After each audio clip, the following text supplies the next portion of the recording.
Let's start question number 22 and see what sort of difference is there in the given question. X Limited issued shares of rupees 20 lakhs divided into shares of rupees 10 each at a premium of rupees 5 per share payable as under.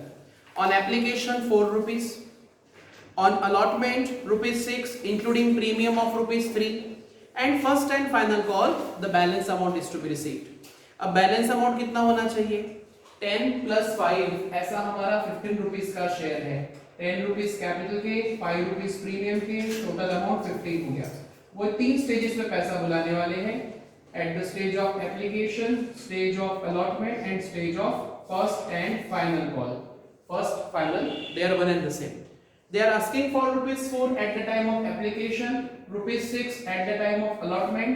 तो 6 plus 4 कितना हो गया? 10 rupees. तो बचा कितना? 5। वो हम मांगेंगे फाइनल कॉल पर। लेकिन ये जो 5 रुपए का प्रीमियम है, इसका भी क्लासिफिकेशन दिया हुआ है, including 3 of premium at the time of allotment. Allotment rupees 6 है, it includes 3 for premium. So what about balance 3? Balance 3 is included for share capital. 6 रुपए के प्रीमियम में से अगर 3 रुपए का प्रीमियम हमको अलॉटमेंट पर मिला है, तो बचा हुआ 3 रुपए का प्रीमियम कहां जाएगा? सॉरी, बचा हुआ 2 रुपए का प्रीमियम कहां जाएगा? फर्स्ट एंड फाइनल कॉल में। हमने रूल पढ़ा है ना, in absence of any information premium is adjusted at the time of allotment. लेकिन यहां तो इंफॉर्मेशन स्पेसिफाइड है कि हमें 3 रुपए प्रीमियम भी अलॉटमेंट के स्टेज पर मिलने वाला है, तो बचा हुआ 2 रुपए का प्रीमियम हमें फर्स्ट एंड फाइनल कॉल में मिलेगा। rupees 2 for share premium and balance rupees 3 for share capital. अब क्वेश्चन में आगे देखो क्या वैरायटी है। Excess application money was to be adjusted against allotment and first and final call, and the money on rejected application was to be returned. First and final call को भी underline करके रखो। Application में जितना पैसा ज्यादा मिलता है हम कहां तक एडजस्ट करते हैं? Only up to the level of allotment. लेकिन क्वेश्चन में, जैसा इस क्वेश्चन में स्पेसिफाइड है कि एक्सेस मनी आपको कॉल के नाम से भी रखने का राइट है, तो excess money call in advance के नाम से रिकॉर्ड हो जाएगा। Issue was oversubscribed to the extent of 80,000 shares. Underline this statement, oversubscribed to the extent of 80,000 shares. Company issued shares of rupees 20 lakhs। तो 20 lakh rupees के shares, एक share 10 रुपए का है, तो हमारी कंपनी ने कितने शेयर्स इशू किए होंगे? 2 लाख शेयर्स कंपनी ने इशू किए। और एक्सटेंट ऑफ 80,000, तो how much application money is received, और application money is received for how many number of shares? 2 lakh हमने इनवाइट किए हैं, 80,000 का एक्सेस मिला है, तो application money is received for 2,80,000 shares. Let me repeat, issue was oversubscribed to the oversubscribed to the extent of 80,000 shares। 80,000 shares की application money ज्यादा मिली, तो एप्लीकेशन मनी मिलनी कितनी चाहिए थी? 20 लाख रुपीस के शेयर्स है, एक शेयर 10 रुपए का है, सो वी आर एक्सपेक्टिंग कि 2 लाख शेयर्स का पैसा आए, लेकिन 80,000 शेयर्स से ज्यादा आया, सो application money is received for 2 lakhs plus 80,000, that is 2,80,000 का हमको एप्लीकेशन मनी रिसीव करना है। अब आगे terms and conditions. Applicants of 1 lakh shares were allotted 30% shares. Applicants for 10,000 shares were rejected and remaining applicants were given full allotment. अब 3 stage में पैसा मांगा है, तो 3 into 2 कितनी हो जाएगी हमारी? 6 एंट्रीज। तो 6 एंट्री का इतना सा क्वेश्चन हमारा 6 मार्क में 8 मार्क में आएगा क्या? नहीं, इसको कुछ तो भी डिफिकल्ट बनाया जाएगा। कैसे डिफिकल्ट बनाया है क्वेश्चन को? क्या अलग है क्वेश्चन में? एक्सेस एप्लीकेशन मनी जो हम सिर्फ अलॉटमेंट के लिए रखते हैं, क्वेश्चन में स्पेसिफाइड है कि आप अलॉटमेंट के साथ साथ और भी आगे का पैसा अगर रखना पॉसिबल चाहते हो, और भी रखना पैसा अगर पॉसिबल है और पैसा आप रखना चाहते हो, तो फर्स्ट एंड फाइनल कॉल के नाम से पैसा रख लेना, that is call in advance के नाम से पैसा रखना। All the money was duly received, give journal entries. तो जर्नल एंट्री स्टार्ट करने से पहले हमको हमारा इसमें एक वो एनालिसिस टेबल बनाना होगा क्लासिफिकेशन करने के लिए। यहां इसलिए एनालिसिस टेबल चाहिए क्योंकि 3 कैटेगरी के एप्लीकेंट्स हो गए। चलिए इसका स्ट्रक्चर बनाते हैं।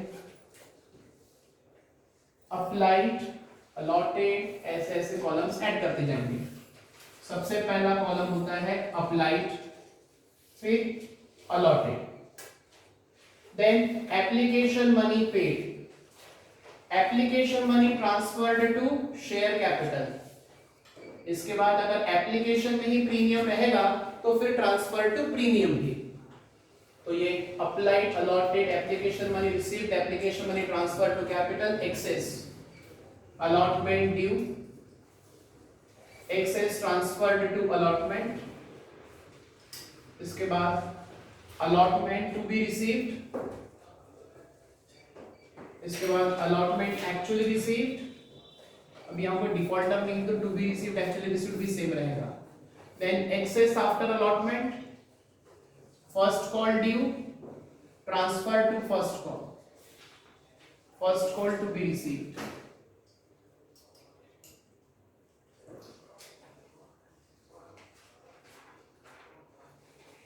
आठ, 9, 10, 11, 12, 13 कॉलम्स। सबसे पहला applied, then allotted, then application money received, इसके बाद application money to share capital, इसके बाद एक्सेस। स्टार्ट करते हैं। सबसे पहले applications for 1 lakh shares were allotted 30% shares, applied 1 lakh, allotted 30%, that is 30,000. Secondly, application for 10,000 shares were rejected, so applied 10,000, allotted 0. और जैसा कि हम जानते हैं हमें टोटल एप्लीकेशंस कितने की मिली है, 1,80,000 शेयर्स की, सॉरी 2,80,000 शेयर्स की। तो 280 में से अगर 110 माइनस किया तो रिमेनिंग कितना रहेगा, 170। एंड इन लोगों के लिए क्या कंडीशन है, remaining applicants were given full allotment, तो 170 जिसने मांगा उसको हमने 170 दे दिया, और 170 प्लस 30 मिला करके वो 2 लाख रुपीस होगा। अप्लाइड और allotted we are having 3 different categories. First, to whom we are allotting only 30%, second, to whom we are not allotting anything, and third one, who are allotted in the ratio 1:1. The number of shares applied and number of shares allotted are equal. These are the 3 different cases. इस question में ऐसा लिखा है कि 80,000 shares से application over subscribe हुआ। 80,000 shares मतलब होना कितना चाहिए था, होना ये 2 लाख शेयर्स का चाहिए, 80,000 एक्स्ट्रा मिले मतलब 2,80,000। कंडीशन है 1 लाख शेयर्स जो अप्लाई कर रहे हैं उनको हम 30% शेयर्स अलॉट करेंगे। 10,000 शेयर्स की एप्लीकेशन को कुछ भी अलॉट नहीं किया है, और 1,70,000 जो रिमेनिंग है उसको हमने as it is full allot कर दिया। 170 कहां से मिला, 280 minus 1 minus 10, that is 170. Now application money is due at rupees 4 per share. So application money is received at rupees 4 per share. 1 lakh multiplied by 4, amount received rupees 4 lakhs. 10,000 multiplied by 4, amount received rupees 40,000, and 170 multiplied by 4, amount received rupees 6,80,000. 4 मतलब 1080, 1120, 11,20,000 ये application money received की amount आपके पास available होगी। Now application money transferred to share capital, you allotted them only 30,000 shares, so 30,000 multiplied by 4, application money transferred to share capital 120, you allotted them not even a single share, so there not a single rupee can be transferred to share capital, and here 1,70,000 multiplied by 4, that is entire amount of 6,80,000 transferred to share capital, तो ये 8 लाख रुपए हो गए। Clear यहां तक सभी के लिए, चारों कॉलम क्लियर है, कोई डाउट है नहीं। अब एक्सेस कैसे कैलकुलेट करना है, application money received 4 lakhs, utilised 120, So balance amount of 2,80,000 is excess. Application money received 40,000. Amount utilized 0. Excess is 40,000 and we have to refund rupees 40,000 as we are not allotting them shares. तो 40,000 पूरा refund होगा और यहाँ पर excess कुछ भी नहीं है, पूरा 6,80,000 हमने utilize कर लिया. Then allotment due. इसके बाद excess to allotment. बाद में allotment to be received.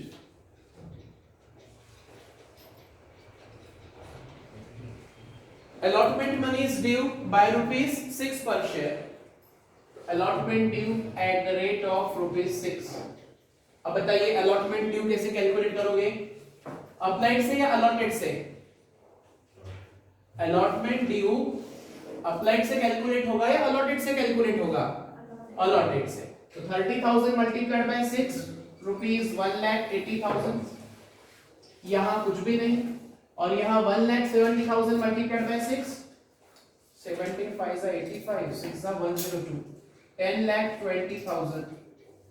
तो 10 20 180 allotment due by rupees 12 lakhs. Now excess amount transfer to allotment. देखिए allotment 180 से ड्यू हुआ और हमारे पास ऑलरेडी कितने रुपए है? 2,80,000. तो पूरा 180 यहाँ पर आपका रिसीव्ड इन एडवांस है. यहाँ कुछ भी नहीं और यहाँ भी कुछ भी नहीं, बिकॉज़ एक्सेस बचा ही नहीं तो हमारे पास अलॉटमेंट में ट्रांसफर करने के लिए कुछ पैसा नहीं है. Now allotment to be received, क्या क्वेश्चन में लिखा है कि कोई डिफॉल्टर है एप्लीकेशन मनी के बाद से? एप्लीकेशन मनी तो सब पे करते हैं, लेकिन is there any defaulter for allotment और even first call final call? No. Allotment to be received जितना ड्यू होगा उतना मिल भी जाएगा. इनका 1,80,000 ड्यू हुआ, हमने इनका 1,80,000 एप्लीकेशन पे ही लेकर रखा है, तो इनसे कुछ भी पैसा नहीं मिलना चाहिए और इन लोगों से सिर्फ 10,20,000 हमें रिसीव करना है. allotment money to be received 10,20,000 and excess amount transferred to allotment rupees 1,80,000. लिखते जाइए जल्दी जल्दी. applied allotted application money received, application money transferred to share capital. excess allotment due, excess amount transferred to share allotment and allotment to be received. clear है यहाँ तक सभी के लिए टेबल? अब allotment to be received, अगर कोई allotment पे डिफॉल्ट करता है तो हम यहाँ एक कॉलम और बना सकते हैं allotment money actually received. इस क्वेश्चन में वो बनाने की जरूरत नहीं है. अब फर्स्ट कॉल ड्यू नहीं, इसके बाद एक्सेस आफ्टर अलॉटमेंट लिख सकते हैं. अभी भी इनके पास पैसा है, इतना पैसा हमको मिला कि हम इनको एप्लीकेशन के बाद अलॉटमेंट का भी पैसा नहीं मांगेंगे क्योंकि वो पूरा वैलिडिटी रख लिया और फर्स्ट कॉल का भी पैसा शायद पार्शियली हमें रिसीव हो रहा है. यहाँ पर देखो पहले इसका एक्सेस अमाउंट कितना था? आफ्टर एप्लीकेशन एक्सेस अमाउंट कितना है? 2,80,000 और 280 में से amount utilised is 180. Still surplus amount कितना है? एक्सेस अमाउंट कितना है? रुपीस 1 लाख. इन दोनों का तो नहीं रहेगा. अब लिखिए first call due. First call is due हमने कैलकुलेट किया था, क्वेश्चन में लिखा है एप्लीकेशन 4 रुपए का, अलॉटमेंट 6 रुपए का and balance amount first and final call पर. तो बैलेंस अमाउंट कितना रहना चाहिए?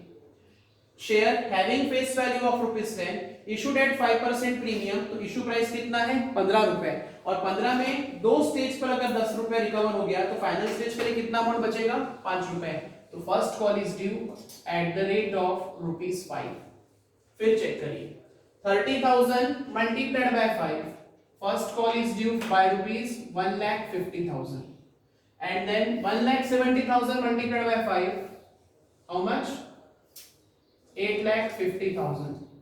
तो 10 लाख रुपीस ये अमाउंट आएगा. 10 लाख से अमाउंट ड्यू हो रहा है. First call due by ₹10 lakhs. अब last part, excess transferred to first call.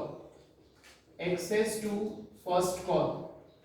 Excess amount 1 lakh. We are expecting them कि वो हमें 1.5 लाख रुपया पे करे, लेकिन 1 lakh rupees 1 lakh already received है.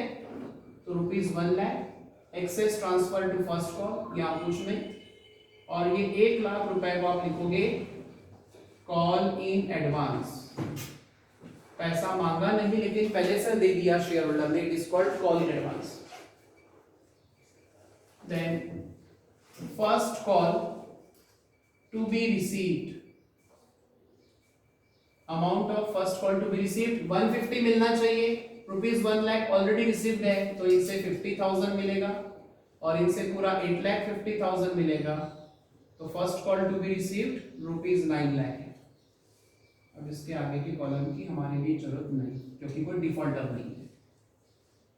जल्दी से टेबल लिखिए, फिर मैं जर्नल एंट्रीज एक्सप्लेन करते समय वापस से टेबल आपको एक्सप्लेन कर दूंगा।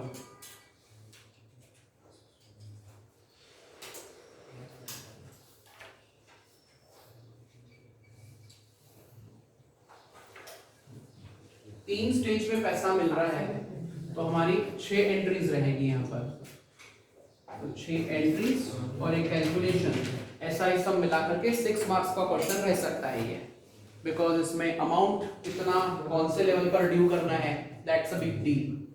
तो आप ये टेबल लिखिए,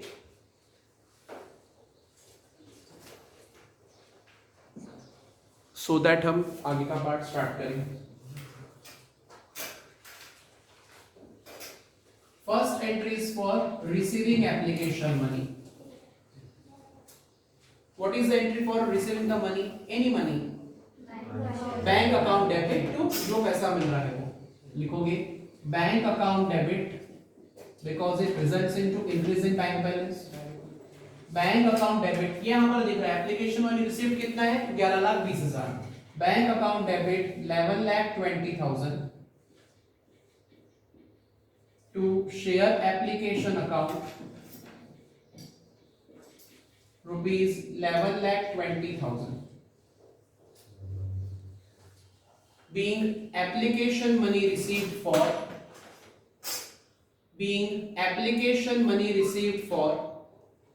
2,80,000 shares, application money received for 2,80,000 shares at rupees 4 each, application money received for 2,80,000 shares at rupees 4 each, amount received 11,20,000. Second entry, share application account debit, यही एंट्री जनरली गलत होती है, share application account debit rupees 11,20,000, कुछ पैसा capital में जाएगा to share capital account, कुछ पैसा आप वापस कर रहे हो to bank account, a part of application money is kept aside in the name of allotment money to share allotment account, and certain amount for call money is also kept aside to call in advance account, call in advance. कुछ calculate नहीं करना है, table में सब कुछ लिखा हुआ है। शेयर कैपिटल में कितना रुपए ट्रांसफर किया रुपीज 8 लाख, कितना रिफंड करना है रुपीज 40,000, अलॉटमेंट में कितना ट्रांसफर किया एक्सेस टू अलॉटमेंट रुपीज 1,80,000, और कॉल इन एडवांस के नाम से हमारे पास में कितना रुपया रहेगा 1 लाख रुपए।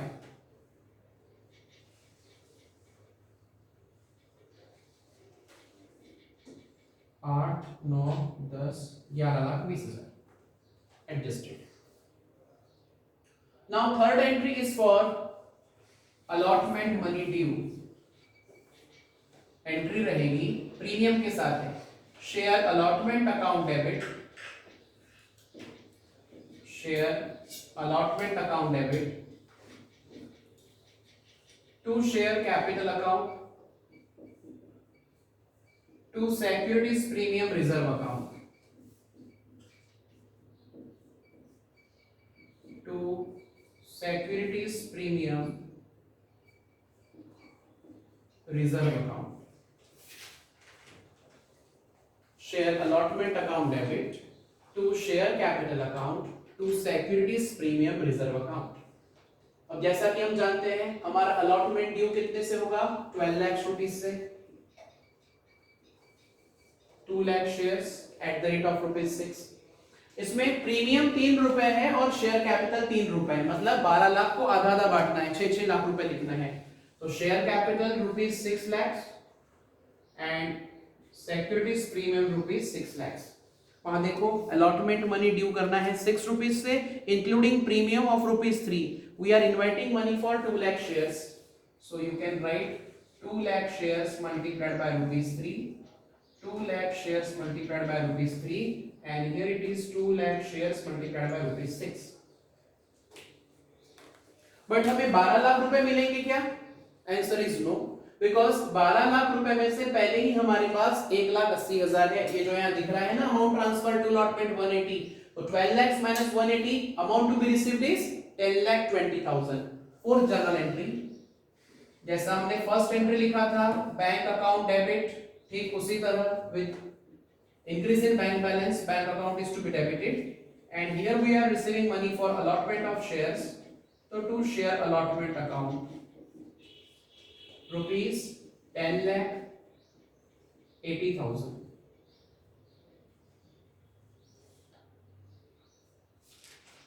being allotment money duly received। yes, anything went wrong? ओ 1020, ये तो 180 था बराबर है। अच्छा है बोल दी, तो फिर वो वीडियो में रॉन्ग स्टफ ही जाता था। रेशो में रेशो एनालिसिस जब चल रहा था तो 2-3 बार रॉन्ग वीडियो बन गए थे गलत अमाउंट पढ़ने से। तो ये share allotment 10,20,000। Now fifth entry, अब बोलो फिफ्थ एंट्री कौन सी रहेगी? Share first and final count, share first and final call account debit, और यहां भी प्रीमियम है। इधर कैलकुलेशन देखिए, हमारा एक शेयर 10 का ₹5 प्रीमियम और 5 के प्रीमियम का ₹3 आपने अलॉटमेंट पर लिया है, तो बचा हुआ ₹2 प्रीमियम आपको फर्स्ट एंड फाइनल कॉल पे लेना है। To share capital account, to securities premium reserve account, securities premium reserve account. Share first and final call account कितने से ड्यू हुआ है? फर्स्ट एंड फाइनल कॉल ₹10 lakhs, और शेयर कैपिटल और securities premium 2 lakh shares multiplied by ₹3, and here 2 lakh shares multiplied by ₹2 per share। तो 6 लाख का कैपिटल और 4 लाख का प्रीमियम।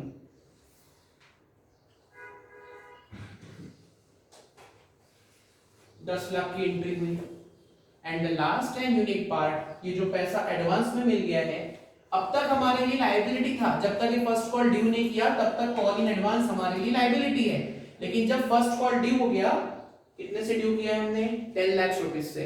10 लाख रुपीस में से ऑलरेडी हमारे पास कितने हैं? 1 लाख, तो बचे हुए कितने अमाउंट मिलना चाहिए हमें? 9 लाख रुपीस का। लिखिए entry 6, bank account debit with increase in bank balance of ₹9 lakh, bank account debit ₹9 lakh. Call in advance हमारे लिए लायबिलिटी था, अब वो लायबिलिटी नहीं रहेगी। For decrease in liability we have to debit liabilities account. लिखिए call in advance account, it is decrease in liability. अब वो लायबिलिटी नहीं है, हमने सबसे पैसा मांगा तो इनसे पैसा नहीं लेंगे क्योंकि इन्होंने ऑलरेडी पैसा दे दिया था। Bank account debit ₹9 lakh, call in advance account debit ₹1 lakh to share first and final call account, to share first and final call account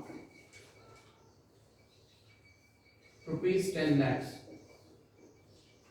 being share first and final call money duly received,